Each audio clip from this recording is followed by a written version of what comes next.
Är det verkligen fred vi vill ha? Hey allihopa! Hi everyone, I'm Narmina from Studying Sweden. In the previous video we talked about some facts and observations about the Swedish language. You can find the video somewhere here. And in today's video I'm gonna share some tips which helped me learn Swedish. And let's get started. In the previous video I mentioned that some sounds can be really difficult to pronounce because they don't exist in English. Maybe they don't exist in your native language either. In that case there are some techniques to learn how to pronounce them. For me, as I already said, E sound is really difficult to pronounce, but our teacher taught us a very interesting technique. I tried to use it to practice, master this sound, but of course it really takes time and practice, and I can show you how to do that. So basically you take a pen and put it between your nose and the lip, and then try to pronounce E. Sorry my teacher, but it's really difficult to practice, but maybe some of you find it practical and useful. Another very important tip is that you learn the definite forms of the word. So basically in Swedish, as I told you in the previous video, there are two articles, en or ett. To say, for example, a boy, you say en pojke. To say a house, you say ett hus. These are the indefinite forms. Indefinite forms, on the other hand, you take the article and put it at the end of the word. To say the boy, you say pojken. En pojke, a boy, and pojken, the boy. And the house will be huset instead of ett hus. The best way for me, and many other teachers also say that, but actually I heard from them after discovering the technique myself. If you learn the definite forms directly, so instead of learning en pojke, you just learn it directly as pojken, huset. You actually learn one single word. So instead of two words, ett hus, you learn huset, which is the house. And if you want to make it indefinite form, you will just need to separate the article from the word and it will become ett hus. And yeah, it's an ett word, not an n word. So it's really easy for me. Året, the year. Språket, the language. So instead of ett språk or ett år, I just learn the definite forms. Another tip is that I really like and find helpful when I find some association between the words. For example, if I need to learn computer in Swedish, which is dator, I try to think what that word dator is similar to.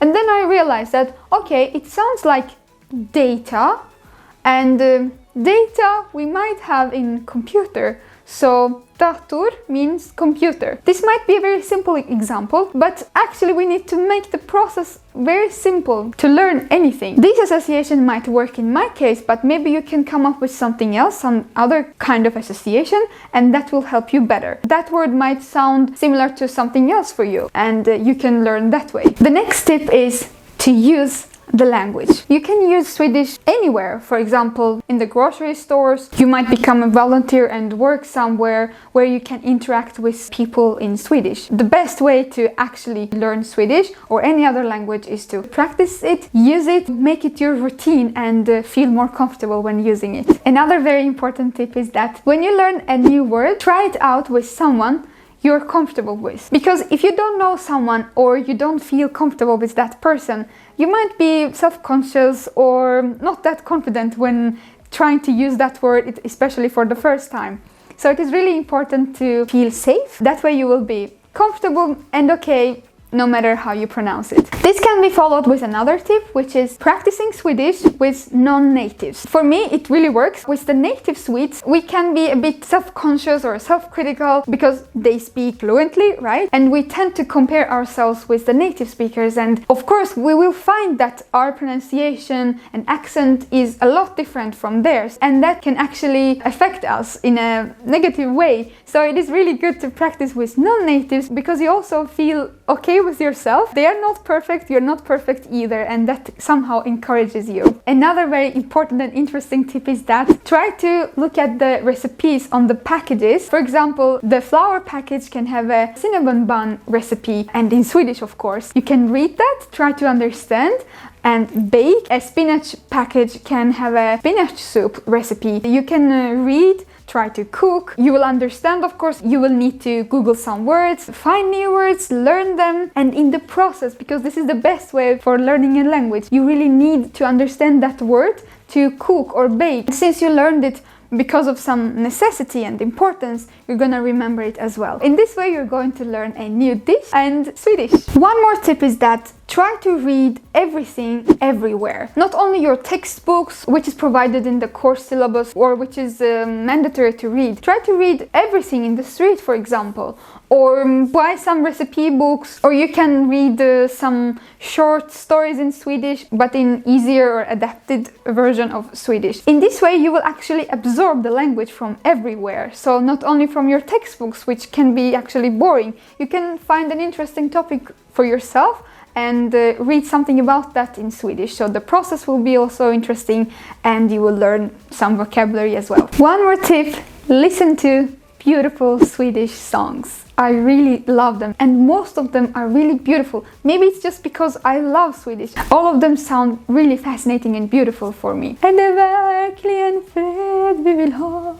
Okay, don't mind my voice, please. And finally, there are really useful resources to learn Swedish. My favorite one is podcasts. You can try Coffee Break Swedish. There is one student and one teacher. One of them teaches and the second one learns. But by listening to them, you also are involved in the process and you also feel like you're in the classroom and you're learning with them. So it is really useful, especially in the morning where I'm preparing my breakfast. I listen to that podcast and start my day with the beautiful Swedish language and some nice breakfast. Another one, and actually important one I would say, is Radio på lätt svenska. Radio in easy Swedish. They are actually speaking slowly and using very easy vocabulary so that you can listen to news and also practice Swedish in general. For YouTube channels, I recommend Svenska med Anastasia and also Fun Swedish. The last one has also an Instagram account as well, so you can check it out too. As for courses, you can definitely try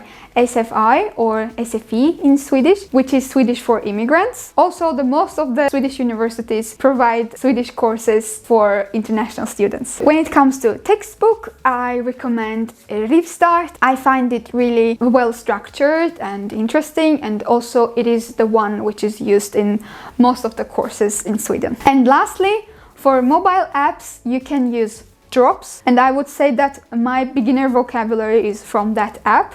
When I first arrived here last year, I was using it every day. It actually motivates you every day by giving certain challenges, so 5 minutes each day, which is really short and enough to learn at least 10 words. One more app is Learning Swedish.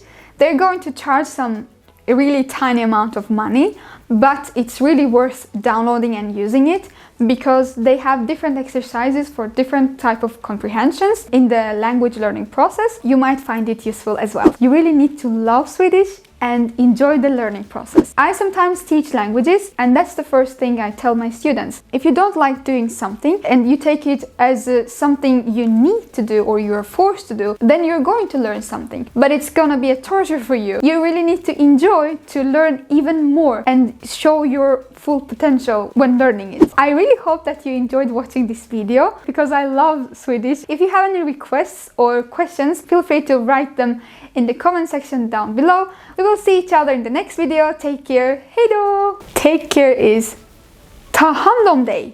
Ta hand om dig. Ha det bra. Hejdå!